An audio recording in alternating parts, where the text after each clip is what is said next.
Schlinnerlin Azure Promilia. Oh, this person on Reddit created a thread explaining when Azure Promilia is releasing. The release date expectation being 2025.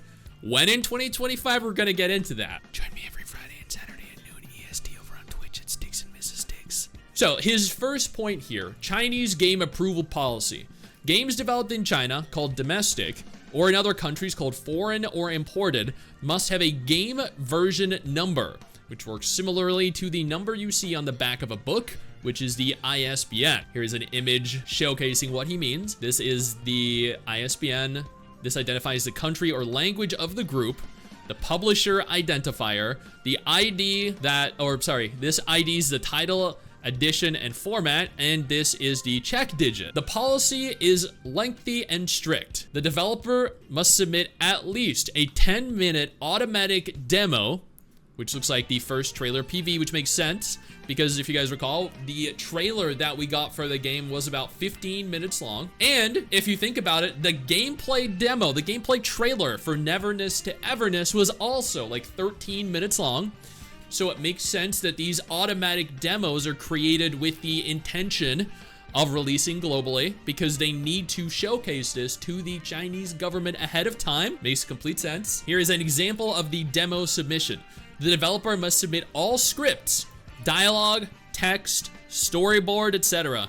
The developer must then submit all related packs, the map, copyright, payment functions, menu functions, missing content, character personalities, version names, subtitle. Dude, they are crazy in China, aren't they? Holy crap, that is absolutely psychotic. However, there is a small additional notice at the very end. If the applicant fails to operate domestically within 1 year from the date of approval, the applicant shall report to the Ministry of Culture for record and explain the reasons. If it decides to terminate the import, the Ministry of Culture will revoke its import approval number. Azure Prilia approval date.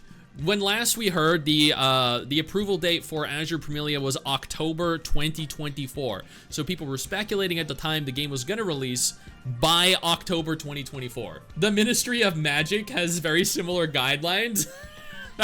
Okay, Azure Promilia approval date. The latest information remains the same. The modified approval date for Azure Promilia has changed. They have modified the approval date from October 2024 to the 25th of January 2024. We have a definitive date that Azure Promilia needs to be released by. The 25th of January. I'm assuming he means 25th of January 2025 here. So yeah. What does that mean? It means that the game must be released as late as the 25th of January 2025, which is a pretty date in my opinion. So the 25th of January 2025, the game needs to be released by.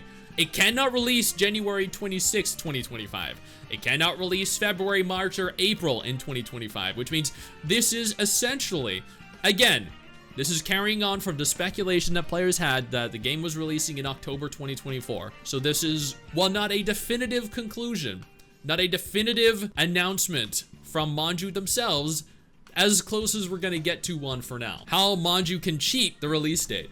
If you notice, I wrote the modified approval date. That's what Manju exploited. Oversimplified, the Chinese government will recheck if the content of the game changes significantly, so the game enters another approval process. Then a new approval date is assigned. So basically what they can do is they can make alterations to the game if they're not ready, and then they can have the release date kind of pushed back. Let's take a look at the newest data. Okay, so here's where I'm assuming it begins to get juicy. Azure Promilia approval information. The first column here is the index number. The second column is the game name, in this case Azure Promilia. Third column is the platform, in this case mobile and PC, although they did also confirm this is releasing on the PS5. The fourth column is the review department, in this case Shanghai Scientific and Technical Literature Publishing House. The fifth and sixth column are changes. In this case, modify the game name from Blue Twin Star Journey Ballad to Azure Promilia. The seventh column is the approval number, which is 2023, 1787. As you can see, the original approval year is 2023. So Azure Promilia was actually slated to release in 2023. Oh, wait, oh my God. So Azure Promilia was theoretically gonna release before Wuthering Waves and Zenless Zone Zero. That is crazy. I wonder what happened that pushed the release back. Is it just that the game wasn't ready? Is it that they, Like, what alterations needed to be made or introduced into the game that pushed it back potentially 2 years? Wow, I wonder what would have happened to Wuthering Waves and Zenless if Promilia released in 2023. I wonder what would have happened with Honkai Star Rail if Promilia released in 2023, right? How much success would it have garnered? Would WUA have done worse? Would Honkai Star Rail not have done as good? Genuine questions, that's crazy. The 8th column is the new approval time, called Approval Modified Date, which is January 25th, 2024. Conclusion, Manju can release the game on the 25th of January 2025, or they can change some stuff and request more like being demanded a new approval, because we do have to go through a beta test phase, and if people aren't happy with the test, they can make alterations to the game and then have it pushed back a few more months. Okay, looking at the current pace, Azure Prilia shouldn't enter the first closed beta in August, which pushes the earliest date to mid-September. The first beta test should be pretty narrowed and last around 2 weeks. The Echo test, the second closed beta, should open as early as November, which lasts around 3 to 4 weeks. The third beta test should run as early as the beginning of January 2025 and last only 2 weeks. The third week will be the 1.0 patch PV hype. Then the game will be released globally on the 25th of January. That is the earliest possible schedule. Manju can pull together or can pull another approval request to push the release date further. However, the latest date should be mid-2026. That's crazy. I don't think, I'm gonna be honest, I don't think Azure Promilia will do as good if it releases in mid-2026.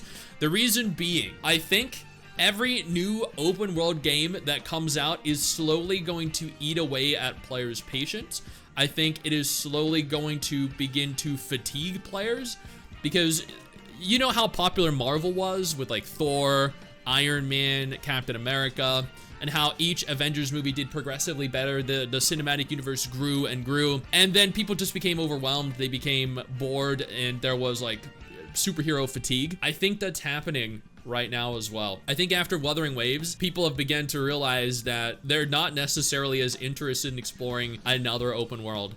They explored an open world in Genshin. They explored an open world in Wuthering Waves. They explored an open world in Tower of Fantasy. Do they want to explore another open world in Project Mugen? Do they want to explore another open world in Arknights Enfield? Do they want to explore another open world in Azure Promilia? Do they want to explore another open world in Neverness to Everness? Do they want to explore, like, there's only so much time we have as gamers and so many massive open worlds we're willing to explore. So if they release back, like all the way back in 2026, they're going to release after Neverness to Everness. They're going to release after Project Mugen. They're probably going to release after Arknights Enfield, and it's going to do significantly worse than it would do if it released, you know, January 2025, which is their projected release date right now. I think releasing in January 2025 is a fantastic date. I think that would put it ahead of Neverness to Everness. That would put it ahead of Project Mugen. That would put it ahead of Duet Night Abyss, Arknights Enfield, all of its potential competition. It can't release too late. The reason Wuthering Waves is still done good is because the only competition it has is Genshin and Tower of Fantasy.